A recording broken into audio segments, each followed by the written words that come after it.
The Adeptus Astartes were forged in an age of reason, the foot soldiers of a great crusade intended to disrupt the galaxy of superstition and gods alike. They were to be the champions of his imperial truth, a creed of science and secular logic. How bitter the irony, then, that the modern Astartes, or Space Marine, stands atop two pillars of radical faith. While the chaplains maintain the souls of their brothers and watch for the slightest stain of heresy, there exists another priesthood within their ranks, one clad in the crimson of Mars. They do not tend to the heart of the warrior, but to the stubborn ancient spirits of the machine. Today we examine the battlesmiths of our Dark Imperium, the Frater Technicus, known to the uninitiated as the Techmarines. It may seem strange to you, dearest listener, to see me once again exchanging my maroon robes for that of the Red Priests. However, after my previous chronicle, I have been strongly encouraged to make amends. It is whispered that every servitor within Angel Forge stuttered or stopped entirely upon the release of my last record. It appears that to soothe the machine spirits of the Manufactorum, one must first soothe the pride of their guardians. So, much like the Astartes born of both Chapter and Mars, I must perform the proper rites of restoration. To ensure the cog continues to turn, I return to the archives of the Forge to soothe its machine spirit. But if my brief brush with their rituals feels burdensome, one has to imagine the life of those who must live with them every single hour of every single day. Imagine being an outsider in your own brotherhood. You wear the crimson of a foreign priesthood. You speak in a tongue of static and ozone, and your closest companions are the temperamental spirits of ancient relics and machines of war. From the bionic-obsessed Iron Fathers of the Iron Hands to the secretive and mistrusted Techmarines of the Dark Angels, the role of the battlesmith is anything but uniform. So let us explore the simple yet arduous task to chronicle the origins, the sacred burden, and the current standing of the life of the remote Techmarine within my next penned work. The divinity of the Omnissiah and his Astartes of Mars. Long before the fateful binding of the twin empires of Terra and Mars, the Legionnaires Astartes were forced to solely rely on their own ingenuity and hard-won experiences of the front line. In those early blood-soaked years of the unification wars throughout M29, there were no Martian red to be found on the armour of these warriors. This era of self-reliance was, naturally, led by the First Legion, known as the Uncrowned Princes. They acted as the Imperium's primary laboratory of war. They experimented, streamlined and dictated the practical repairs that kept the early Crusades' momentum from faltering. Within the First Legion, this mastery of steel was codified within the Iron Wing. These hosts were the proto-technicians of the Astartes, warriors who mastered the machine and the exotic arsenal provided by he who sits upon the golden throne. They did not view the machine through the lens of the Martian mysticism, but through Terran logic and the battlefield utility. Once a weapon or engine was mastered, the First Legion took pride in their role as the drill sergeants of the Imperium, molding the fledgling specialists of the younger legions and teaching them the fundamental rites of maintenance. This legacy of the Iron Wing represents a lost path of the Techmarine. There was a time when the Astartes held the key to their own armories, possessed a purely martial understanding of technology that would eventually be subsumed by the Treaty of Olympus Mons. However, this would not last. The Emperor realised very early on that, while the Legionnaires Astartes were peerless in their art of destruction, they lacked a specialised cognitive architecture to sustain the machine spirits of their increasingly complex arsenal. As more and more technology was found and reclaimed, there needed to be those who understood these devices. This desperate need of a bridge between Astartes warfare and the Martian dogma found its legal and spiritual resolution in the Treaty of Olympus Mons, completed circa 739 M30. This ancient and sacred pact forged during the dawn of the Great Crusade between the Emperor of Mankind and the Fabricator General of Mars. This political and spiritual union ensured that Space Marine legions would be supplied with the peerless weaponry of the Forge World Primus and all those under the Martian banner in perpetuity. It was a golden age of armaments. yet it carried a hidden, transformative cost. The pact mandated that a tithe of the Emperor's own warriors be sent directly to the Red Planet, to be initiated into the arcane mysteries of the machine. No longer would the legions rise solely on their own logic. Henceforth, the preservation of their arsenal would be inextricably linked to the rituals of the Cult Mechanicus. Consequently, the Astra Technicus is never truly at home in either world, existing as a ghost within his own brotherhood. He bears the immortal genetic legacy of his Primarch, the blood and fire of his chapter, yet his mind has been fundamentally reshaped by the cold binary logic of the machine god. He will return to his kin as a stranger, one who speaks in data bursts and binary cant, a warrior whose transhuman instincts have been overlaid with the rigid calculations required of the Forge. To be a Space Marine is to be a weapon of the Emperor's singular will, a transhuman warrior forged for the sole purpose of total domination over the enemies of mankind. Yet to be a Techmarine is to be something far more complex. It is a life defined not by one oath, but by two, often conflicting, yet perpetually isolating. We frequently speak of the Adeptus Astartes as the angels of death. Yet even angels require the blacksmiths to sharpen their swords and the engineer to service their wings. Following the great betrayal of the Horus Heresy and the subsequent restructuring of the Imperium, the Lord Regent Rebute Guilliman's writing of war fundamentally altered the Astartes' relationship with technology. With the transition into the Second Founding, circa 021 M31, the sprawling legions were fractured into smaller, specialised chapters. It was the Codex Astartes that solidified the Techmarines' role within this new order, enshrining their position as the vital link between a chapter's shrinking resources and the vast, jealous bureaucracies of Mars. Under the mandates of the Codex, the Techmarine ceased to be a mere combat engineer and become a permanent, sanctioned institution, a guardian of the chapter's dwindling relics in an age where every lost bolter was a tragedy. And now, in this suffocating atmosphere of M41, blacksmithing is not a mere trade, it is a sanctioned religion. Engineering is not a science based on innovation or experimentation, but a ritual based on the desperate preservations of the past. The path of a Techmarine begins long before a candidate even sets foot within the iron ring of Mars. It starts with a rare spark, a near-psychic affinity for the mechanical that the masters of the Forge watch for with predatory keenness. While most aspirants are tested for aggression, the Forge masters seek the youth who pauses to listen to the rhythmic hum of a bolter or senses the slight misalignment of a Thunderhawk's engine from across the hangar. This technic affinity is the prerequisite for a grueling series of trials, ensuring the chapter sends only its finest to the Red Planet. However, this selection brings a bittersweet reward: the trauma of exile.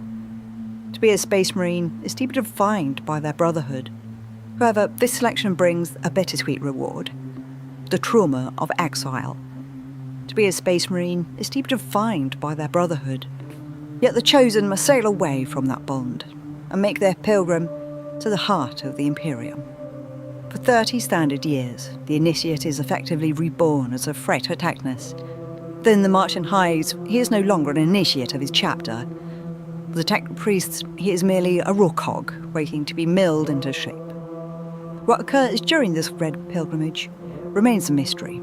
Even within the Logos Historia Vertia, we are blind.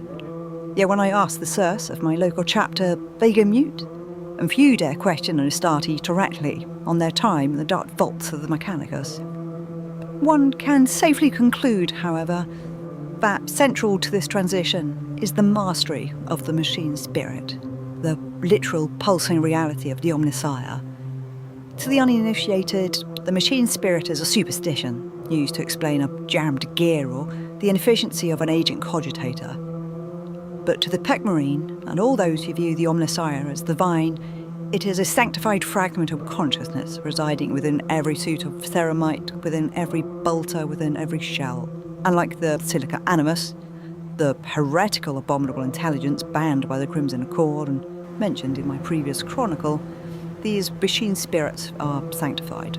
The sliver of the Omnissiah's own presence that can be found in every machine of mankind. They require healing through ritual. The transformation of a Techmarine is not merely spiritual. It is a violent, systematic restructuring of the Astartes form to meet the demands of the machine. Beyond the standard war gear of the Crusader, these specialists wield an esoteric arsenal designed to mend what is broken and unmake what is not. Most iconic, of course, is the servo arm, a terrifying auxiliary limb grafted directly into the power pack and slaved to the warrior's neural network. These heavy appendages are capable of crushing a skull or hoisting a fallen rhino chassis. They are modular marvels, fitted with DAS torches, vibro saws and high-torque power drills. Tools that allow the Techmarine to perform complex surgery on a battlefield choked with smoke and fire. This integration of metal and flesh extends to the very fingertips of the initiate. To better commune with the machine spirit, many choose to have their organic components of their hands purged, replaced by augmentation and delicate mechadendrites. These silver digits allow for a direct, haptic interface, bypassing manual controls to feel the pulse of a cooling loop or the friction of a misaligned gear as if it was their own nervous system. The culmination of this long journey is the awarding of the Magna Opus. This gear-toothed skull of flesh and steel is more than a badge. It is a master key to the heart of Mars itself. It grants the Techmarine passage through the Ring of Iron, the colossal orbital shipyards encrusting the equator of Mars. Here they can behold the birth of Cult Mechanicus vessels and the repairs of entire segmented fleets. They are now deemed worthy to walk within the great workshops and gain access to data vaults long since sealed since the Age of Strife. They finally bridge the gap between the aforementioned warrior of Astartes and the tech priest of Mars. This spiritual devotion, however, creates a fundamental friction upon the warrior's return. A dual identity emerges, caught in the theological chasm between the forge and the front line. To the higher-ranking magi, a Techmarine is a heretic in all but name. They are too willing to perform field-expedient repairs and brutal architectural bypasses to keep the front line from breaking. To the tech priest, this is a violation of sanctity, a breaking of the ritual and the meticulous process of devotion. To the Techmarine, it is the only way to ensure the Omnissiah's work is done. Due to this, they exist in a permanent red debt, caught between dogmatic prayer and the bloody necessities of war. While the accusations of the Cult Mechanicus often seem excessive, they contain a kernel of truth. A master of the forge is, first and foremost, a space marine. His primary mandate is not the preservation of ancient blueprints, but the survival of his battle brothers. For these high-ranking artisans, the machine spirit is a comrade in arms, and they will not hesitate to modify, overhaul, or entirely re-engineer their sacred chassis to better suit the bloody requirements of their chapter's specific theatre of war. To a master of the forge, an unauthorised modification is a tactical necessity. To a theological conservative, it's the scar upon the divine. This creates a cycle of begrudging acceptance and bureaucratic friction. When a master of the forge develops a new pattern of rhino or predator to survive a specific Xenos threat, the Mechanicus react with outrage. These designs will be put through a process, and if they are to be blessed at all, it is only after centuries of painstakingly slow examination by the Magi, trials so glacial that the wars they were meant to win have long since turned to dust. Tired of waiting for the approval of the dogmatic non-combatants, many masters of the Forge have begun to bypass the Red Planet entirely.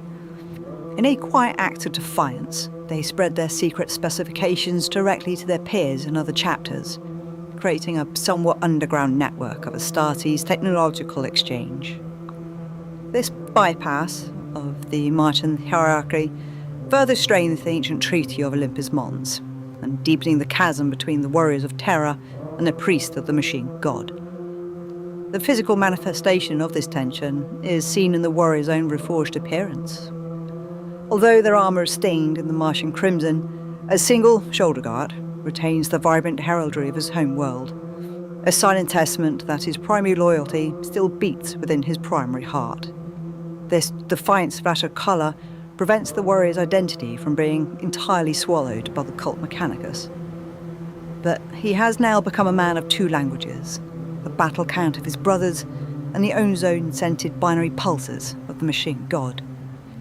Returning now into the fold of their chapter, the Techmarine's task is to act as the primary shepherd for the chapter's arsenal. For in these dark times of ours, neglect is not merely a failure of logistics, it is a soul-deep blasphemy. Every instrument of war, from a single bolt round to the mountain-sized prow of battle barge, is revered, seen as the physical manifestation of the Omnissiah's divine will. This spiritual oversight extends from the forge vaults directly to the hands of the rank and file. Techmarines do not merely repair, they educate, guiding their battle brothers in the ancient proper rituals required to appease the machine spirits of their own war gear. They understand a fundamental truth of the Astartes. A Space Marine's life depends entirely on the contentment of his equipment. On the field of battle, the Techmarine stands as a terrifying synthesis of man and machine, a whirlwind of destruction who views the chaos of war through the cold lens of logic and ritual. He moves with a heavy, rhythmic cadence, his power armor augmented by the multi-limb servo harness that rises from his back like a mechanical arachnid. These servo arms operate with a life of their own, guided by the blessings of their machine spirit. Even as the Techmarine focuses his gaze on the advancing foe, his secondary limbs are already at work welding shut a jagged breach in a Land Raider's hull with blinding speed, or bracing a fading generator against the shock of incoming fire. In one hand, he grips the Omsinian axe, a massive cock-tooth weapon that crackles with a lethal disruption field. To anyone else, it is a tool of execution, but to the Techmarine, it is a divine instrument. A tuning fork designed to catch the subtle vibrations of a machine spirit in distress, allowing him to diagnose a tank's engine failure amidst the screams of artillery. He is never truly occupied by but a single task, for his mind and machinery are one. While his servo arms perform the delicate, high-speed ministrations of a battlefield surgeon, the Techmarine himself continues the slaughter without pause. He levels his grav pistol to pin an enemy champion to the earth under the crushing weight of local gravity. Or perhaps he triggers his plasma cutter, his focus beams of white-hot sunfire carving through heavy plate as easily it would solder a circuit. He is the master of the forge brought to the front, ensuring that while the flesh may fail, the machine remains eternal. When a Techmarine repairs a tank while under fire, he is not merely mending metal, but performing surgery on a soul. Through the rhythmic innotations of the litany of ignition, the Techmarine transforms the mundane act of activation into a holy awakening. He does not merely flip switches or prime fuel lines, he coaxes the slumbering machine spirit into consciousness with the patience authority of a high priest. As he applies the sacred oils, anointing scorched intake valves and grinding gears with precise ritualistic care, he purifies the metal of the friction of war. Under his steady hands, the engine's cough transitions into a thunderous, righteous growl. To the Techmarine, this is not a triumph of baseline mechanical efficiency, but the manifestation of divine favour. The machine does not simply function. It rules with a newfound sanctified life, its spirits bolstered by the ancient prayers and holy ointments that bind the soul of the machine to the will of the Omnissiah. Beyond the act of repair and rites, Techmarines are the masters of the chapter's heavy support. They often command thunderfire cannons, massive quad-barrel artillery pieces whose machine spirits are notoriously temperamental and require constant rites to keep them in line. They also deploy Transler automated sentry turrets, coordinating their fire patterns via the Techmarine's signum, a sophisticated communication and targeting array. In the heart of combat, where a standard Space Marine are fueled by zeal and the hunt, the Techmarine's mind is a grid of shifting data. He is calculating heat dispersal and monitoring structural integrity. He sees the battle as a vast machine. His job is to ensure that not a single cog fails. Even with all this, ultimately though, the Techmarine stands as a privileged outcast within the chapter's hierarchy. Though they are full battle brothers, Their dual citizenship within the Cult Mechanicus grants them access to cybernetic enhancements and sanctified technologies such as the aforementioned Signum or advanced bionics, but these are strictly forbidden to their uninitiated kin, this privilege separating them even further from the Brotherhood. They move across the battlefield not with their brothers, but as the centre of a grim mechanical ecosystem, trailed by a retinue of combat servitors. These mind-scrubbed cyborgs, be they heavy weapon platforms or specialised repair units, act as an extension of the Techmarine's will, ensuring that while the chapter provides the fury, the Forged Brother provides the steel to sustain it. The Techmarine does not work in total isolation, however, within his chapter. He is part of the Armoury, a sub-organisation led by the aforementioned Master of the Forge. This individual is one of the chapter's most senior officials, often rivaling the chapter master himself in age and experience. It is the Master of the Forge who keeps the secret relics of the chapter's most ancient past, such as the contemptive dreadnoughts or the rare Sicarian battle tank. However, the way a Techmarine is viewed varies wildly between chapters. In the Iron Hands chapter, the traditional divide between a spiritual leader and a technical expert simply does not exist. Their Iron Fathers occupy that dual role, functioning as both chaplain and Techmarine. This fusion stems from the chapter's fundamental philosophy. The flesh is weak. To an Iron Father, a malfunctioning weapon is not just a tactical failure, but a moral one. They view the systemic replacement of the biological limbs with bionic ones as a form of spiritual purification. Consequently, their sermons are often delivered amidst the rhythmic pounding of the automatic forges, teaching their brothers that to be closer to the machine god is to be closer to perfection. On the other side of the spectrum are the Vilka Fenrika.